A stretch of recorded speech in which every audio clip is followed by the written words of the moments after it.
Something amazing that the Miss Marvel series has done for me is making me feel seen and acknowledged as a Muslim American nerd. Miss Marvel does this by showing healthy and happy Muslim relationships as well as a positive Muslim environment.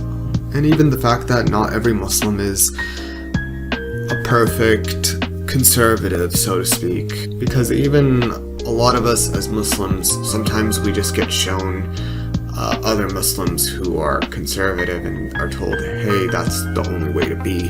And that's not really true.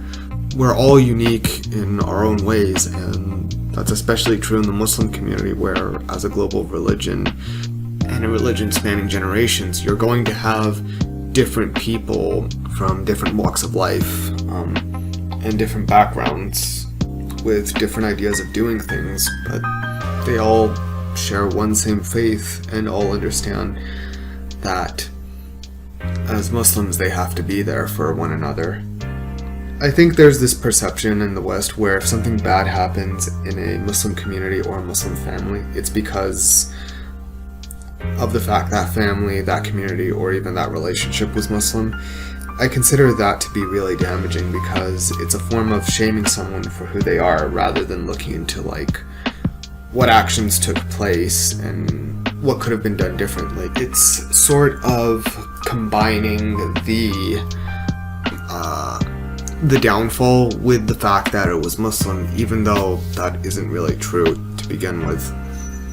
Miss Marvel embraces the idea that you can be Muslim and not perfect at the same time, and that's okay, by showing a diversity of positive Muslim portrayals, but also showing Muslims being very human. Kamala attends prayers and is a YouTuber. Her parents listened to music and were rebellious. You get to see different groups of people at the masjid based on their interests. The reverts are interested in learning, the community board is interested in the election of community leaders, one group of young adults is religious, another group of adults is not so religious, and not one of those groups was presented as an antagonist or as weird or as an outcast. In fact, I could get at least 10 to 20 people from my own mosque and put them into each of the groups listed in that scene. I think one of the strongest representations of Muslims, and I think one of the strongest characters in the MCU in general, is Nakia, Yasmin Fletcher's character. She gives a very beautiful monologue to Kamala about why she wears a hijab, and initially it was because Nakia felt like people wouldn't stop seeing her as either too white or too ethnic, and as she continued to wear the hijab, she realized she didn't need to prove anything to everyone. The actual quote she says is, "My whole life I've either been too white for some people or too ethnic for others," and it's been this very uncomfortable, sucky in-between. So when I first put this on, I was hoping to shut up some people, but I realized I don't need to prove anything to anybody.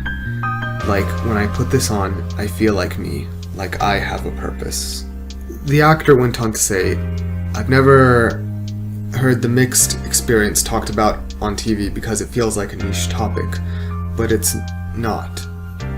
You live in this in-between space, and I think we're also kind of afraid to talk about how it feels growing up in that liminal space." Nakia's monologue sort of sets this idea that in the world the protagonists live in and have to navigate is one filled with people being judged and targeted for who they are, even in their own communities.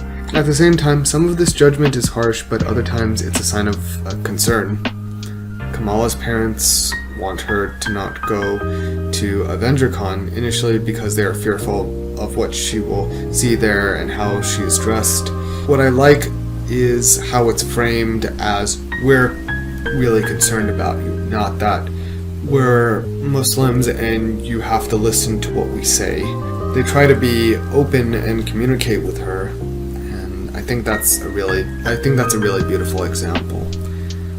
Her parents numerous times have shown genuine concern without being judgmental, such as when Kamala was pursued by the clandestines, or when Kamala dresses up as Miss Marvel and tries to save Kamran from damage control. Another thing Miss Marvel does good is that it doesn't shy away from its culture and history. Though I feel like in some areas it could have done this better. Pakistan and Karachi did feel a little unfamiliar, as at the time of creating this film, there was a lot of political turmoil in actual Pakistan. I like that we got a backstory to Aisha linked to partition, but I don't think the latter's emotional impact has gotten covered or spoken enough. At numerous times, the interaction between the family members feels extremely genuine, which I think is a big strength of the series. As for the Muslim American culture, I'm surprised we not only got Jummah prayer, we also got a marriage, Muslim marriage, Eid celebration on the East Coast. I like the moments where in the show, the Urdu phrases were mixed in with English phrases, and it reminded me of interactions I had with my own family and others, representing a sort of melting pot of cultures and ideas that we as Muslims come from many backgrounds. Also, a fun fact is that there are indeed halal hot dogs, as mentioned in the show, but they aren't pork. They are likely to be beef and delicious. Plus, I like the reference to Kamala being associated with Wonder or Marvel.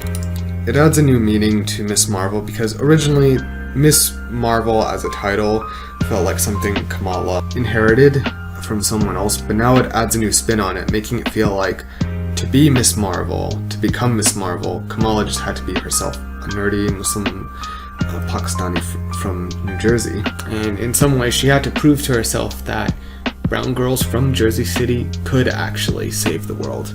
As a series, like any other series, it has its ups and downs, but the more I watched it, the more excited and happy I was for the next episode. And I even teared up at some scenes, just out of sheer happiness. This series is a dream come true for so many Muslim Americans, and I hope you've enjoyed Miss Marvel as much as I did. Enjoy the rest of the Speedpaint, and I will catch you later. Goodbye.